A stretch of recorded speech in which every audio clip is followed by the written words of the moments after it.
tentang gimana caranya kita punya keberanian dan kemantapan azam buat mengambil sebuah keputusan besar dalam hidup kita. Kalau kita analogiin tuh kayak misalnya seorang cewek lagi mau pulang ke Bandung dari luar kota nih. Terus dia pesan mobil rental dengan drivernya, gak kenal dengan drivernya. Tiba-tiba driver itu datang, terus penampilan drivernya kayak serem gitu. Si ceweknya gak kenal, penampilan drivernya agak serem. Terus secara gayanya juga drivernya orangnya kayak menakutkan gitu. Pasti si cewek ini juga gak akan nyaman untuk bisa pakai mobil itu dengan driver itu pulang dari misalnya sebutlah dari Jakarta ke Bandung atau dari Pangandaran ke Bandung pakai mobil rental dengan driver kayak gitu malam hari, pasti nggak nyaman. Kalau dia bisa milih pasti dia akan ganti. Kalau dia udah terlanjur dan terpaksa harus naik, di belakang duduknya juga nggak akan tidur semalaman. Nanti kalau berhenti di jalan gimana, nanti kalau ini gimana. Minimal kalau nyetirnya ugal-ugalan kayak gimana, kalau dia misalnya marah sama mobil lain di jalan kayak gimana, nggak tenang. Kenapa nggak tenang? Dia menyerahkan waktunya, hidupnya malam itu untuk di jalan dari Pangandaran ke Bandung, karena dia nggak kenal sama driver itu. Dia belum tahu driver itu kayak gimana orangnya. Beda kondisinya kalau misalnya dia rental mobil temennya, yang ngedrive-nya temannya sendiri yang jadi driver. Yang dia kenal dia nyetirnya smooth, nyaman, nggak emosional, nggak suka ngebut, terus safety banget. Orangnya amanah juga, udah lama kenal sama dia. Pasti dengan tenang dia akan ikut mobil itu dan duduk di belakang tidur sampai ke Bandung. Artinya di sini masalahnya adalah kenal dengan tidak kenal, sehingga kita jadi trust atau enggak. Ke Allah juga kayak gitu. Kalau kita nggak kenal kebesaran Allah, nggak tahu track record bahwa Allah itu udah sering banget ngebuktiin orang yang berani mengambil resiko dengan nama Allah, Allah pasti bantu. Allah kalau misalnya iman seseorang itu ajaib, pasti Allah ngasih banyak keajaiban. Kalau imannya biasa-biasa aja, Allah kasih hal-hal yang biasa. Kalau dia nggak tahu pembuktian kayak gini, nggak ngelihat kebesaran Allah dalam banyak cerita-cerita orang lain, mungkin dia jadi agak-agak ragu untuk bisa mengambil keputusan besar dalam hidupnya. Untuk itulah kita butuh tajdidul iman, memperbaharui iman. Kita dengar cerita-cerita orang gimana Allah ngasih rezeki kepada dia. Kita baca kisah-kisah di zaman dahulu. Kita lihat ayat-ayat kebesaran Allah, gimana Allah memberi rezeki kepada makhluk, gimana Allah memberikan takdir kepada makhluk. Makin banyak ayat-ayat kebesaran Allah yang kita perhatikan, semakin kita muncul keberanian untuk mengambil keputusan besar. Itu yang tadi saya baca di sholat Isya, ayat ketika Nabi Uzair mencari tahu tentang kebesaran Allah saat beliau mengunjungi sebuah negeri yang sudah hancur, sudah tidak mungkin lagi dibangun, hancur sehancur-hancurnya. Terus Nabi Uzair bertanya, bagaimana cara Allah menghidupkan negeri kayak gini? Dan waktu itu Nabi Uzair lagi jalan ke negeri itu ngelewatin pakai keledai, terus beliau bawa kayak semacam kue atau roti dengan susu. Keledai, roti, susu, jalan. Ketika ngelihat negeri yang sudah hancur-hancurnya, sudah binasa sekian puluh tahun, gak mungkin lagi dibangkitkan negeri itu. Tiba-tiba Uzair bertanya, gimana cara Allah menghidupkan negeri yang sudah hancur ini? Lalu Allah Subhanahu wa Ta'ala membuat Uzair mengantuk. Beliau tidur dan mengikat keledainya di sebuah tempat dan meletakkan susu dan kuenya di sebelah beliau. Beliau tidur. Ternyata Allah menidurkan Uzair selama 100 tahun. Jadi kalau Ashabul Kahfi itu sekitar 300 tahun sekian, kalau Uzair 100 tahun, 1 abad. Tadi ketika Uzair pergi meninggalkan negerinya untuk sampai ke negeri tersebut, dia tuh meninggalkan keluarganya, dia meninggalkan pembantunya. Nah kemudian Uzair pun berangkat dan tertidur di situ 100 tahun. Setelah 100 tahun Uzair bangkit dari tidurnya, Allah bangunkan. Pas dibangunkan datang malaikat. Malaikat bertanya kepada Uzair, "Kam labist? Berapa lama kamu tidur di sini?" Uzair menjawab, "Labistu yauman au ba'da yaum." Saya tidur di sini sehari atau setengah hari. Rasanya kayak setengah hari doang tidurnya, tapi enak gitu badannya, kayak tidur pula seharian. Terus malaikat itu mengatakan, "Enggak. Kamu tidur di sini selama mi'ata am, 100 tahun." Apa buktinya? Coba kamu lihat keledai kamu. Keledainya sudah menjadi tulang belulang, sudah tidak ada lagi daging, kulit, benar-benar udah jadi tulang. Seperti bangkai tulang hewan yang ada di tengah padang pasir, udah habis 100 tahun. Tapi coba kamu lihat makanan kamu masih seperti baru ditinggalkan tadi dan masih hangat.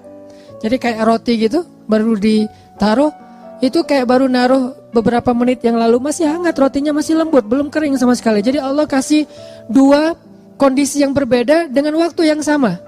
Yang satu 100 tahun sudah jadi tulang belulang, yang satu yang harusnya nggak usah tunggu 100 tahun, sehari juga basi kan. Kalau keledai ditinggal beberapa hari mungkin masih bertahan nih, lemah, mungkin lama-lama mati dan nggak langsung jadi tulang. Tapi kalau roti sehari juga udah basi. Hari ketiga udah keluar jamur, lama-lama keluar ulat dan habis gak ada sisa. Tapi yang harusnya sehari basi masih hangat. Yang harusnya beberapa minggu baru menjadi tulang, malah sudah menjadi tulang belulang. Akhirnya malaikat ini kemudian menyebut nama Allah, tiba-tiba tulang belulang keledai itu disatukan lagi, dirangkaikan lagi, kemudian dagingnya membalut tulang, lalu kulitnya membalut daging. Tiba-tiba keledai itu kayak apa ya? Kayak rewind gitu ya, kayak balik lagi gitu. Tiba-tiba dia jadi hidup. Dan ini nggak pakai aplikasi loh. Benar-benar nyata gitu. Bukan pakai aplikasi editan atau apa, tiba-tiba jadi hidup lagi. Dan keledai itu persis seperti ketika tadi Uzair tinggalkan saat sebelum beliau tidur. Disinilah Uzair mengatakan, "A'lamu annallaha ala kulli syai'in qadir." Sekarang saya mengerti, Allah itu emang maha kuasa atas apapun juga, bisa apa aja, gak ada yang gak bisa. Nah, tajdid iman. Kalau cara Nabi Uzair mentajdid iman dengan hal-hal yang kayak gini, karena beliau imannya ajaib, makanya dikasihlah mujizat-mujizat yang di atas nalar kita. Kalau kita bisa mentajdid iman dengan dengar cerita-cerita orang, dengar cerita-cerita orang yang pernah merasakan keajaiban dalam rezeki, keajaiban dalam kehidupan, keajaiban dalam pemberian Allah, keajaiban dalam jodoh, itu banyak banget. Dan cerita-cerita kayak gitu harusnya menguatkan azam kita untuk mengambil keputusan yang besar dalam hidup. Saya secara pribadi itu yang selalu saya coba recharge ke diri saya untuk berani mengambil hal-hal yang memang mungkin gak besar-besar amat, tapi buat saya itu juga butuh keberanian untuk melakukannya. Karena apa? Karena banyak mendengar kisah-kisah baik yang pernah terjadi atau yang sekarang sedang terjadi di antara teman-teman kita. Gak jauh dari ayat itu, hanya berselang satu ayat, bahkan gak berselang setelah ayat itu, ada lagi kisah Nabi Ibrahim juga sama, pengen menguatkan iman. Jadi tiba-tiba Nabi Ibrahim bertanya, "Wa idh qala Ibrahim, Rabbi arini kaifa tuhyil mauta." Ya Allah, gimana? Coba tunjukkan ke saya cara engkau menghidupkan yang udah mati itu gimana, biar yakin dengan hari kebangkitan. Allah bertanya dan Allah Maha tahu jawabannya. Awalam tu'min? Apakah kamu belum beriman wahai Ibrahim? Kata Ibrahim, qala bala walakin liyatma'inna qalbi. Ya Allah, saya udah beriman, cuman pengen mantep nih. Tajdid, perbaharuan, recharge. Saya pengen lebih mantap ya Allah, coba tunjukin ke saya gimana cara ngidupin yang mati. Allah berfirman, ambillah 4 ekor burung, lalu potong-potong kecil, sembelih, taruh di 4 penjuru bukit yang berbeda-beda. Udah mati, udah dipotong-potong kecil, dicincang-cincang, bisa jadi sate itu ditaruh di bukit-bukit yang berbeda. Sekarang wahai Ibrahim, tepuk tangan kamu dan panggil dengan nama Allah. Burung itu datang dalam keadaan utuh, tidak ada satu goresan luka pun di tubuh burung tersebut. Baru Ibrahim mengatakan, Innallaha azizun hakim. Allah itu maha perkasa dan maha bijaksana. Ini cara para nabi juga mentajdid iman, teman-teman, memperbaharui iman. Bagaimana cara kita? Tadi, lihat kebesaran Allah di langit, lihat kebesaran Allah di bumi, baca ayat-ayat kauniyah, ayat-ayat ilmiah, lihat di sekitar kita, dengarkan kisah-kisah orang di sekitar kita. Maka kita makin yakin, gak usah khawatir kalau gambling dengan Allah, asalkan kita ikhtiarnya halal, Allah nggak bakal ngecewain kita. Kemarin ada seorang ustadz cerita ke saya, waktu saya ke Kalimantan, ke Balikpapan. Beliau tinggal di Balikpapan. Terus tiba-tiba dapat, beliau cerita ini setelah beliau dengar YouTube saya yang dulu saya tuh kesasar dari Bandung ke Indramayu, terus ke Cirebon, terus balik ke Bandung kan, yang Tepuguh tuh nggak jelas gitu kan, muter setengah Jawa Barat.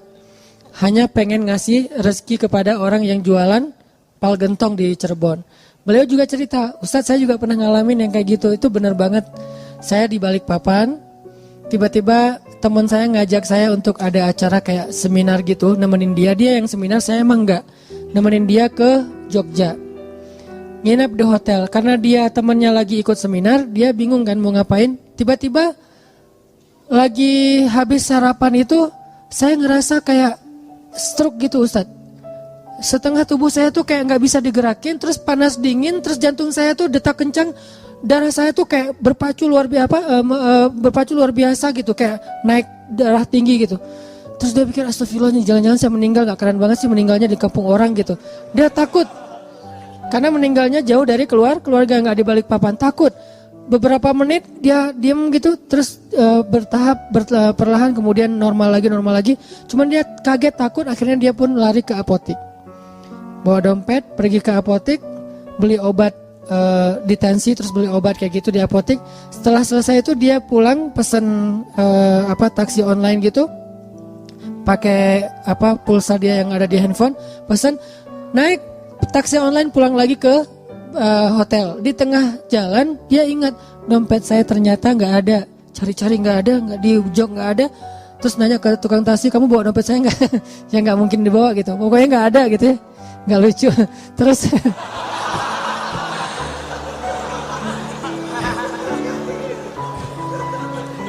ternyata komennya yang lucu. Terus dia nyari-nyari nggak nemu. Dia bilang, Pak, boleh nggak saya balik lagi ke sana? Sampai di hotel dia order lagi, balik lagi ke apotik. Sampai di apotik ternyata kata apotekernya, ada Pak, tadi saya nemu dompet Bapak, cuman dibawa sama security. Saya kasih ke security, dibawa. Pergilah ke security, ke pos satpam. Ternyata pos satpamnya lagi jemput anaknya. Nunggulah dia beberapa jam sambil satpamnya jemput anaknya, ditelepon karena udah ganti seat. Terus telepon, satpamnya datang. Pas datang akhirnya dia karena merasa ini di sini ada dompet, ada duit, ada ATM, ada SIM, ada KTP. Pokoknya banyak kartu berharga. Dia ngerasa satpam ini berjasa buat dia. Dikasihlah entah 100.000, entah 200.000. Satpam ini mengatakan, Alhamdulillah, Masya Allah, Alhamdulillah, saya baru aja tadi kepikiran pengen bayar sekolah anak saya. Kami belum dapat pinjaman, makanya tadi saya lama ngejemput tuh nyari pinjaman dan belum nemu, belum dapat. Makasih ya Pak, ini dapat 100.000 itu untuk bayar sekolah anaknya. Baru beliau sadar, benar ya. Ujuk-ujuk teman saya ngajak saya nemenin dia seminar ke Jogja. Terus habis sarapan di hotel, tiba-tiba saya stroke supaya saya datang ke apotik. Di apotik itu tiba-tiba dompet saya ketinggalan. Saya balik lagi, ternyata dompet udah dipegang security. Sehingga saya merasa berjasa, saya kasihlah dia 100.000. Tapi jauh-jauh untuk ngasih 100.000 kepada seorang hamba Allah yang Allah pengen ngasih rezeki buat dia. Ini rencana Allah Subhanahu Wa Taala. Dan gak harus selalu bentuknya sedekah, hadiah. Bisa juga bentuknya yang profit, keuntungan dari usaha-usaha kita yang gak nyangka ternyata keuntungannya lebih daripada yang kita pernah bayangin. Ini artinya teman-teman, cerita-cerita kayak gini harusnya nambah yakin kita kalau kita ngambil keputusan besar, sebesar apapun Allah lebih besar. Sebesar apapun resiko yang kita ambil dalam sebuah keputusan, Allah lebih besar. Bukankah kalimatnya Allahu Akbar? Allah Maha Besar, tidak ada yang lebih besar daripada Allah. Jadi kalau tidak ada yang lebih besar daripada Allah, berarti semua kecil kalau di hadapan Allah. Besar di hadapan kita, tapi kecil di hadapan Allah. Semua keputusan kita, semua resiko kita, semua bahaya yang kita takuti, semuanya saghir indallah, kecil di sisi Allah Subhanahu Wa Taala. Karena Allah Akbar dan ala kulli syai'in qadir. Gak ada yang Allah gak bisa.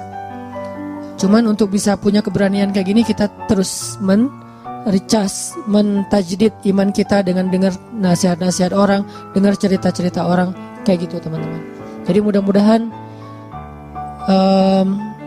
dari sekarang kita coba lebih sering mencas iman kita lewat motivasi taklim, lewat bacaan, lewat cerita-cerita teman kita, hal-hal yang ajaib dalam hidup dia. Suatu saat kalau memang kita harus mengambil sebuah keputusan besar, maka kita sudah punya kemantapan hati, sudah yakin sama Allah. Dan keyakinan kita yang dalam itulah modal paling penting kita dalam mengambil keputusan besar.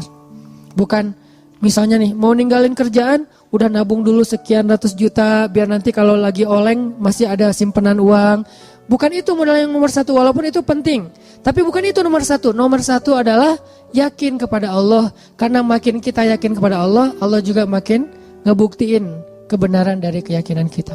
Kalau kita ragu-ragu dikit, Allah ngebuktinya juga sesuai dengan zon prasangka kita kepada Allah. Kalau buat saya pribadi, saya terus ngelatih yang kayak gini-gini. Pokoknya kalau sama Allah mah gak usah khawatir lah. Yang penting ikhtiar. Dan ikhtiar itu bagian dari tawakal. Ikhtiar itu bukan berbeda ya, bukan ikhtiar dan tawakal. Ikhtiar itu bagian dari tawakal. Karena kalau orang yang tidak tawakal pasti ikhtiarnya melenceng. Kalau dia ikhtiarnya gak melenceng, masih fisabilillah, masih sesuai dengan syariat, koridor, on the track, berarti dia masih tawakal sama Allah, masih berserah. Begitu ikhtiarnya udah keluar dari tracknya Allah, berarti dia udah gak yakin dan gak berserah lagi kepada Allah. Jadi ikhtiar, doa, bagian dari tawakal. Ikhtiar, doa, pasrah, itu bagian dari tawakal. Jadi bukan tawakal dan ikhtiar, bukan. Ikhtiar bagian dari tawakal. Insya Allah ini bisa menjadi motivasi buat kita dalam mengambil keputusan-keputusan hidup kita. Walaupun mungkin awalnya emang agak berat, awalnya mungkin agak menyedihkan, awalnya mungkin agak sedikit terbeban, tapi beban itu sedikit demi sedikit akan Allah ringankan. Dan setelah kita sampai kepada janji Allah untuk menolong kita, malah nanti kita akan mengatakan bersyukur dulu saya berani mengambil keputusan itu. Tapi iman kita harus stabil ya, jangan 2 hari, seminggu, sebulan kemudian kita mulai suudzon sama Allah. Yang tadinya Allah udah mau nolong kita gak jadi, gara-gara apa? Udah pundung. Allah udah nurunin nih keajaiban dalam hidup kita, pelan-pelan turun ke bumi. Dan itu juga butuh waktu gitu ya. Kenapa butuh waktu kok gak segera? Karena Allah pengen ngelihat kesabaran kita, pengen ngelihat ketahanan iman kita. Pas udah mau sampai, kita pundung.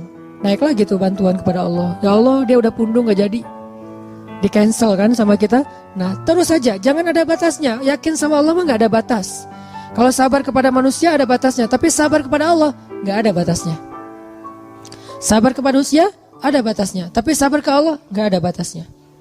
Maka mudah-mudahan kita terus husnuzon sama Allah, terus yakin sama Allah, dan ngambil keputusan-keputusan hidup kita. Masing-masing punya hajat, punya masalah, dan Allah akan menolong kita. La'allahu khair, la tahzan, innallaha ma'ana. Jangan ngerasa sendiri, jangan berputus asa.